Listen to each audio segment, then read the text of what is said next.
Blessed day, brethren, this is your pastor once again for daily devotion. Muli po, mga minamahal, kung kayo po ay bago po sa aking pong channel, please subscribe to my channel. At again din po, hit notification bell upang makatanggap po kayo ng notification every time na mag-upload po ako ng mga daily devotion po. Gayun din, kung nagiging pagpapala po sa inyo ang daily devotions po na ito, ay feel free na ito po ay ibahagi nyo po sa iba. No? You can also get quotes mula po sa mga napag-aaralan po natin and share it. Lagay nyo po sa inyo pong mga Twitter, sa inyo pong Instagram, sa inyo pong Facebook account, no?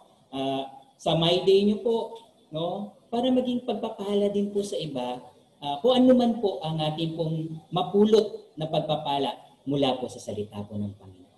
Muli po mga minamahal, samahan po ninyo ako na mag-aral ng salita po ng Panginoon. Let's open our Bible in the book of Ephesians chapter 5 verses 18 and 19. Kung kayo po ay matagal na sa pag-aaral ng Biblia, mga kapatid, ay ito pong talata po na ito ay magiging pamilyar na po sa inyo. No? Ang sabi po sa atin ng salita po ng Panginoon, and be not drunk with wine, wherein is excess, but be filled with the Spirit, speaking to yourselves in psalms and hymns and spiritual songs, singing and making melody in your heart to the Lord. Making melody, singing psalms and hymns. No?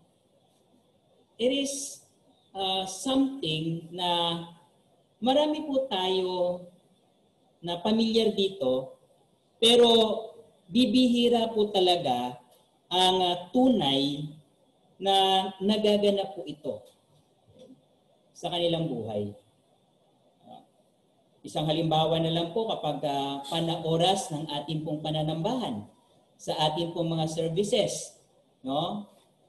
Okay. Kapag lalo po ngayon, virtual po tayo. Kung noon nandun nga sa church, kapag nag-aawitan, no? Okay, ay yung iba nagkukwentuhan. No? Yung iba late dumadating, hindi na nakakasalo sa mga awitan. Much more, pag umuwi sa kanilang mga tahanan, ay hindi po di nagaganap ito. No? Bibihira, no? Yung pong talagang nag-i-enjoy sa mga awitin ng Panginoon. No? At I want you to take note of the word speaking to yourselves in psalms and hymns. It implies yung pong normal routine, araw-araw na gawain, a common na gawain ng isang mananampalataya. No? To speak to one another, to speak unto ourselves in psalms, in hymns, and spiritual song. No? Singing and making melody in your heart to the Lord. I want you to take note na sa talata po na ito, no, ay binanghay po ni kapatid na Pablo, no, yung psalms, hymns, and spiritual song. That is one part, and singing and making melody in your heart to the Lord, another part. No? So kung dalawa po ito, it would speak na yung pong pag-awit, no, ay mayroon pong dalawang implication. No? Okay, yung sabi po sa atin ng James, no, is anyone merry? Let him sing songs, umawit sa Panginoon. So meron pong awit na inaawit po natin, no, para po sa panahon na tayo ay maligaya. Pero dapat kahit na panahon po ng kalungkutan ay mayroon din po tayong kagalakan. Our lesson or our devotion today is about what is in your bag. what is in your bag. Before you mga kapatid is dalawang klase po ng tsaa. No? Hindi ko po alam kung ano pong flavor po ng dalawa na yan, pero parehas po yung tsaa. Napansin niyo naman, sa kulay pa lang, diferensya, magkaiba po yung kanyang laman. At magkaiba yung aroma, magkaiba yung lasa na kanya pong binibigay. No? Ang tanong po, alin ka sa dalawang tsaa na ito? Anong klaseng aroma? Anong klaseng lasa ang mayroon ka? Let me show you an example of what I mean. Okay, let's go to Psalm 16, verse number 23. Ang sabi po sa atin ng salita po ng Panginoon, and when they had laid many stripes upon them, they cast them into prison, charging the jailer to keep them safely. No? Okay, so meron pong mga disipulo na nilagyan ng maraming latay. No? Sila po ay hinagupit. Sila po ay nilagay sa kulungan. No? At ang sabi po sa atin ng salita ng Panginoon, who having received such a charge, thrust them into the inner prison. So merong partition yung prison. Merong bahagi na para doon sa mga mas mababa yung kaso, meron na pag matindi yung kaso, pinapasok doon sa may mas looban pa, and look at the word, they made their feet fast with stocks. No? Tinanikalaan yung kanila pong paa. No? Ibig sabihin po nun, mas mabigat yung kanilang kasalanan. At sino po ito mga tao po na ito? It was Paul and Silas. Being beaten, being bounded, no? They prayed and they sang praises unto God. Na yung kanilang awit ay narinig maging ng mga kasama nilang mga nakakulong doon na mga hindi mananampalataya. They were beaten with many stripes. They were bounded, no? Doon po sa inner prison, nilagyan pa ng tanikala yung kanilang mga paa, no? Para sila ay hindi makagalaw, hindi sila makaalis sa kanilang kinalalagyan. And imbis na magreklamo, imbis na magrebelde, imbis na magtanong sa Diyos kung bakit ginawa sa kanila to ng Panginoon. By the way, bakit po sila ginanito?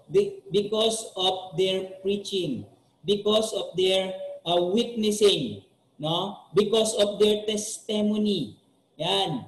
No, nangaral po sila, may mga naliligtas at nagagalit po yung pong mga magistrates po sa kanila. Pinakabugbog sila, pinakulong sila. At ang sabi po sa atin po ng salita ng Panginoon, hindi po sila nagreklamo sa Panginoon. Instead, they prayed. They did not pray na sila ay pakawalan ng Panginoon. They did not pray na sila ay ipaghiganti ng Panginoon. Hindi sila po nananalangin upang magreklamo sa Diyos. They prayed and sang praises unto God. No? Sa panahon na tayo po ay dumadanas ng mga patong-patong po na problema, sa panahon na tayo po ay dumadanas ng patong-patong po na mga kabigatan, kahit na gumagawa tayo ng tama, no? Dahil sa paggawa natin ng tama, tayo ay napapahamak, no? Kaya pa rin ba nating manalangin at umawit ng papuri sa Diyos? Pwede nating sabihin, Store, si Paul yan si Silas yan no?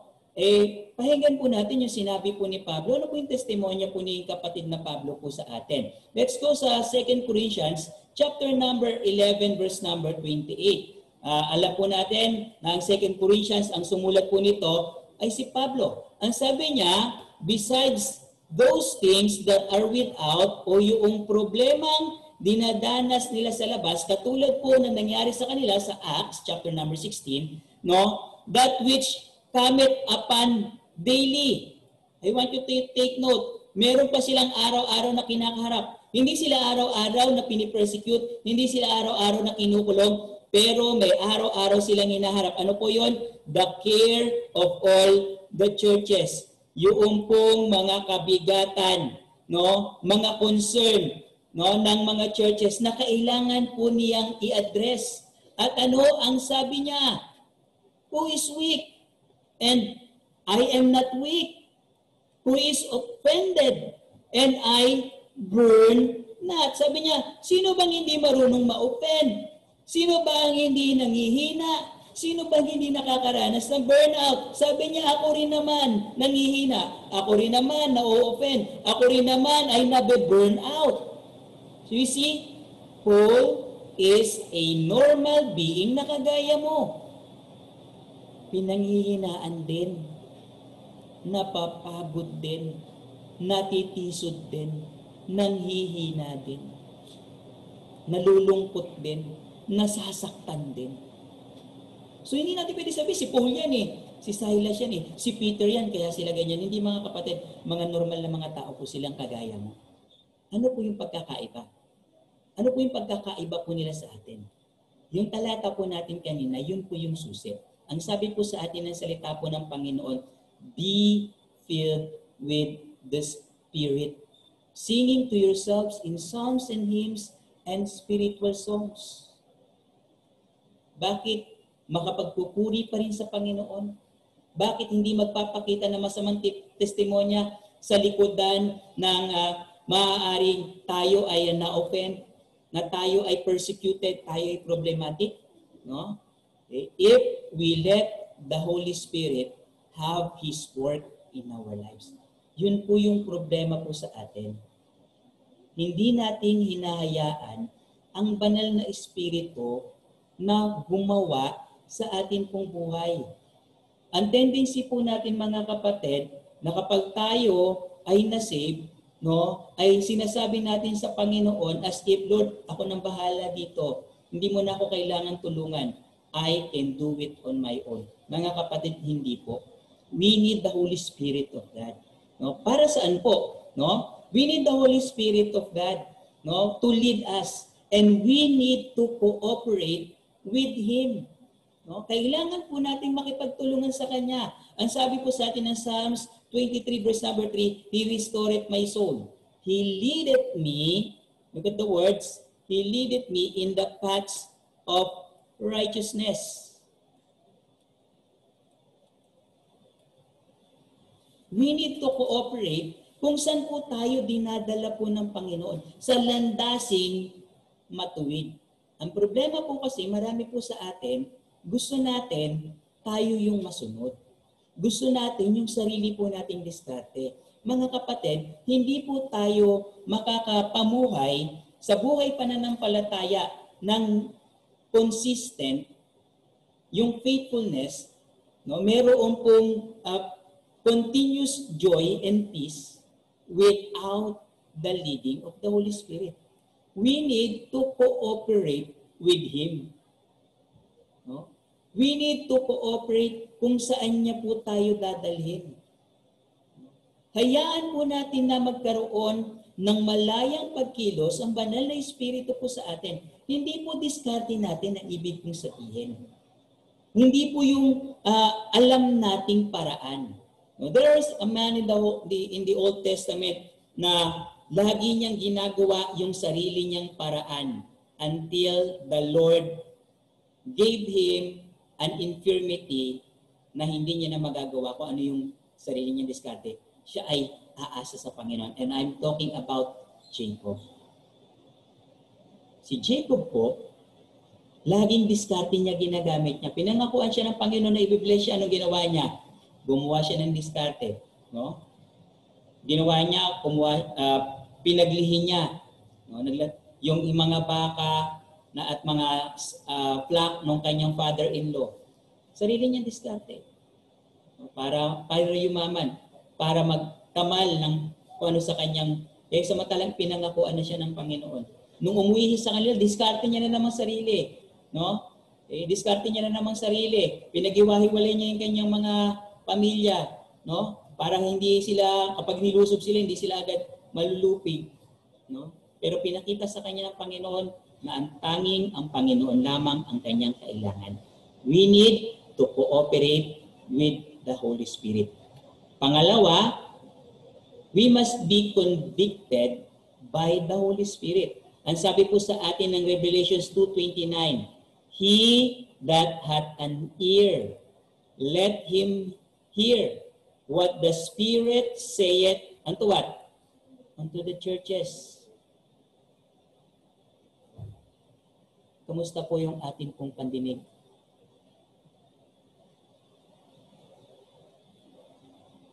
Sabi nga nila, trash in, trash out. Out of the abundance of the heart, the mouth speaks. Let the Holy Spirit convict us. Listen to what He is saying. Listen, kapatid. Every time that there is a preaching of the Word of God, the Holy Spirit is speaking. Every time that you read the Word of God, the Holy Spirit is speaking. Sometimes, even in the situations and conditions that we are in, yung pong mga pangyayari po sa ating pong buhay, the Holy Spirit is speaking. No? Tayo'y pinangungunahan at ginagabayan. No?